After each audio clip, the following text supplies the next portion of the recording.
पिछले दिनों हुआ है वो चर्चा, और 80 सीटों पर हम प्रदेश अध्यक्ष हैं और इस हिसाब से 80 सीटों के लिए तैयारी चल रही है। तो एक तरफ उत्तर प्रदेश और दूसरी तरफ मध्य प्रदेश। उत्तर प्रदेश और मध्य प्रदेश लगा भी है, टेरिटरी वाइज अगर देखिए तो बहुत सारा पार्ट, खासकर झांसी वाला जो पार्ट है वो लगा हुआ पार्ट है, और बहुत कुछ एक दूसरे को साझा भी करते हैं ये लोग, संस्कृति भी साझा करते हैं एरिया वाइज। लेकिन ज़रा समझें प्रोफेसर रविकांत जी कि एक तरफ वहाँ के मुख्यमंत्री, मध्य प्रदेश के मुख्यमंत्री कह रहे हैं कि मामा को रहना चाहिए कि नहीं रहना चाहिए, और दूसरी तरफ उत्तर प्रदेश में तैयारी चल रही है कांग्रेस पार्टी की ज़बरदस्त। आप चूंकि उत्तर प्रदेश है उसमें भी लखनऊ में हैं, उस हिसाब से भी समझना चाहता हूं आपसे कि चल क्या रहा है, और लखनऊ से मध्य प्रदेश की राजधानी भोपाल को कैसे आप देख रहे हैं, क्या कुछ नज़र आ रहा है आपको? हमारे साथी राहुल लाल जी कह रहे हैं कि 150, राहुल गांधी 3 महीना पहले कह रहे थे, लेकिन अब 160 सीटें ला रही है कांग्रेस पार्टी मध्य प्रदेश में। कांग्रेस का नहीं, मैं पहले शिवराज सिंह चौहान ने जो कहा है उसका अगर पोस्टमार्टम किया जाए तो उससे बगावत की बू आती है, और वसुंधरा राजे के बाद मुझे लगता है कि शिवराज सिंह चौहान ने सीधे तौर पर चुनौती पेश कर दी। वो जो अंतिम वाक्य आपने जो सुनवाया यहाँ की, जो मेरा साथ देगा हम उसका साथ। रविकांत जी चलिए एक और बाइट सुना देता हूँ, एक और सुन लेते हैं शिवराज जी का, तो आप जो बात कह रहे हैं थोड़ा और पुख्ता बात हो जाएगी। सुनिए जरा क्या कह रहे हैं। ऐसा भैया मिलेगा नहीं, जब मैं चला जाऊंगा तब याद आऊंगा तुम्हें।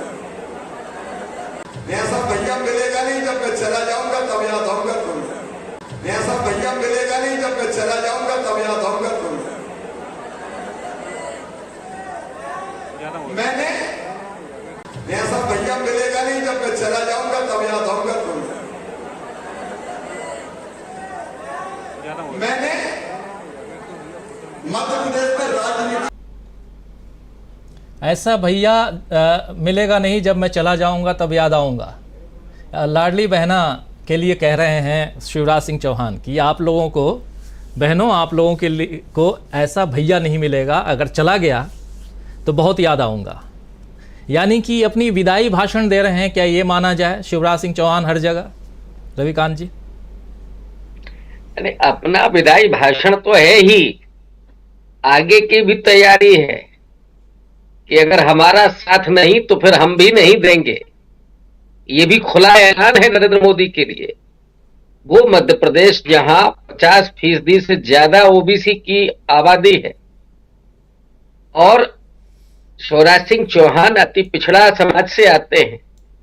भारतीय जनता पार्टी इस बात को जानती है कि अगर ओबीसी उसका निकलता है तो किसी भी सूरत में वो कांग्रेस के सामने नहीं टिक सकती है।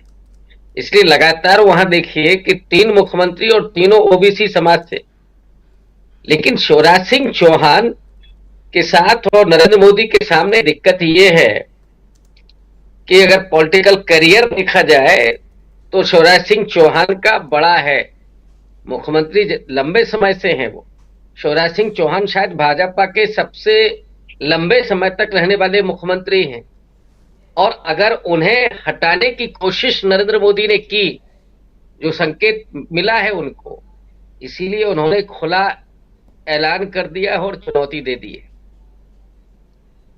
लेकिन इसमें कोई दो राय नहीं है कि जो 18 साल की एंटी इनकम्बेंसी है बीजेपी की, उसमें घनघोर भ्रष्टाचार। आप वो उस घोटाले को याद कीजिए जिसमें तमाम हत्याएं तक हुई हैं, लोगों ने आत्महत्याएं की हैं, और अब मध्य प्रदेश की जमीन पर राहुल गांधी हो, प्रियंका गांधी हो, कमलनाथ हो, दिग्विजय सिंह हो, जीतू पटवारी हो, इन लोगों की आप भीड़ में देखिए, अजीब उत्साह, अति उत्साह और बदलती हुई जमीन दिखाई पड़ रही। तो अगर राहुल जी इस बात को कह रहे हैं कि 150 नहीं 160, तो उनकी बात को हम लोग बहुत पुख्ता मान सकते हैं। रही बात उत्तर प्रदेश की, यही तो ले दे के बचा है बीजेपी के पास।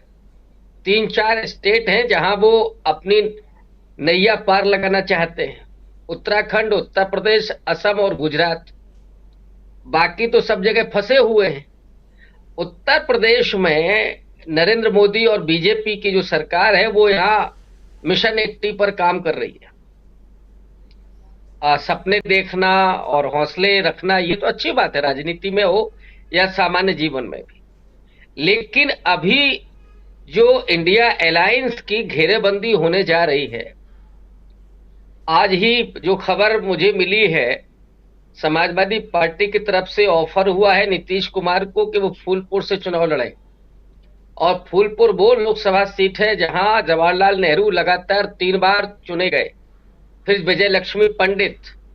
तो वो सीट नेहरू परिवार की, और प्रधानमंत्री दी इंदिरा गांधी भी वहां से चुनाव लड़ चुकी है। नीतीश कुमार वहां से लड़ेंगे और वो सीट एक तरफ पूर्वांचल से जुड़ती है और दूसरी तरफ बुंदेलखंड से जुड़ती है। उत्तर प्रदेश में 5 से 6% कुर्मी वोट है, हो सकता है ज्यादा ही हो, लेकिन इससे कम नहीं है, जो बीजेपी के साथ अभी आधा कम से कम जुड़ा हुआ है। और जैसे ही नीतीश कुमार उत्तर प्रदेश में आते हैं, वो वोट बैंक बीजेपी का खिसकेगा। और इधर जो कांग्रेस पार्टी काम कर रही है अपने संगठन पर, जमीन पर तो राहुल गांधी और मल्लिकार्जुन खड़गे का जो लोगों में उत्साह है, उनको लेकर के जो लोगों की उम्मीदें हैं, वो परवान पर हैं, परवान चढ़ रही है इस समय। अति लोकप्रियता राहुल गांधी की, तो जिन लोगों ने करोड़ों रुपए खर्च करके राहुल गांधी की इमेज को खराब किया था, आज राहुल गांधी ने पिछले 1.5 साल का ही अगर हम लोग ध्यान दें तो उस पानी को, उस पैसे को पानी में तब्दील कर दिया है। सारी मेहनत बेकार चली गई है बीजेपी के आईटी सेल की। और राहुल गांधी जिस तरह से लोगों से मिल रहे हैं और लोग जिस तरह से उनमें उम्मीद देख रहे हैं, उससे तो जमीन बिल्कुल बदलती हुई नजर आ रही है।